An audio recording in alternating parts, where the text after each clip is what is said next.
Welcome back, YouTube world. It has been a long time since we've done any kind of video here, but up on Ron's desk today of Pace Guitar Repair, we've got a Schecter Diamond Series of the Telecaster variety. Man, that's pretty cool. What's this guitar in for today, Ron? Customized routing, and we're putting electronics in it. Touchscreen. A touchscreen. Yeah. Now, when you say customized routing, I'm assuming we're not going to be routing out a hole for a center pickup. We're going to be routing out for a bridge, maybe a Floyd Rose variety. No. Or we're just going to be routing out the touchscreen panel behind the bridge. Okay, cool. So custom routing. It looks like this. Check that out. Guitar technology to the next level. Man, let's get into it. Alright, so as you can see, we've routed out the cavity behind the bridge for that touchscreen panel, and I know Ron just took some measurements, so now we're just going to make sure it's deep enough and get back on it. So we're back on the bench. We got the screen with us here, but yeah, I don't think you can get this kind of work in town anywhere else in Houston except for Pace Guitar Repair. Now it's just got to be a matter of fitting that screen in there and seeing what it looks like. It turns out that this touchpad is for all you Midi guitar players out there. This is the perfect way to control Midi functions from your guitar. I guess you can hook it to any Midi enabled device, maybe a keyboard.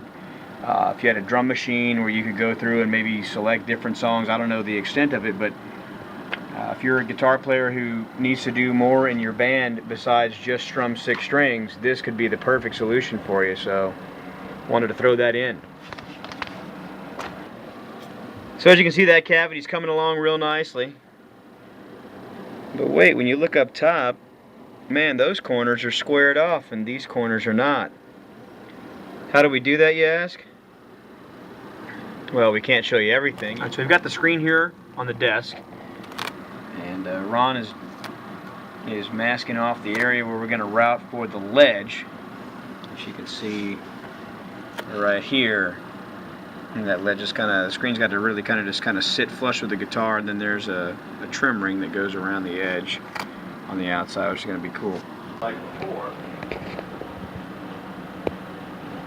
Alright, so as you can see on this Schecter here, this back cavity has been enlarged. We've drilled the holes for all the little extra components, those last 3 there, and even the one that's going through the side plate for the Midi piece there. And as we said before, we're working on the new control panel plate, or back plate, whatever you want to call it, and we'll show you that here in just a second. Alright, I don't know if you can see it in here. If you can, that's cool. If you can't, then don't worry about it. I'm going to show it to you right here.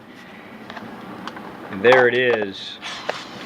Holes have all been countersunk, and of course underneath this this brown stuff is shiny, just a shiny black, as you saw on the other side. But look at how nice that fits right there in that compartment. This is going to look like this guitar actually came this way from the factory. So once again, the quality of workmanship here at Pace Guitar Repair is unsurpassed by any other in town as far as I'm concerned.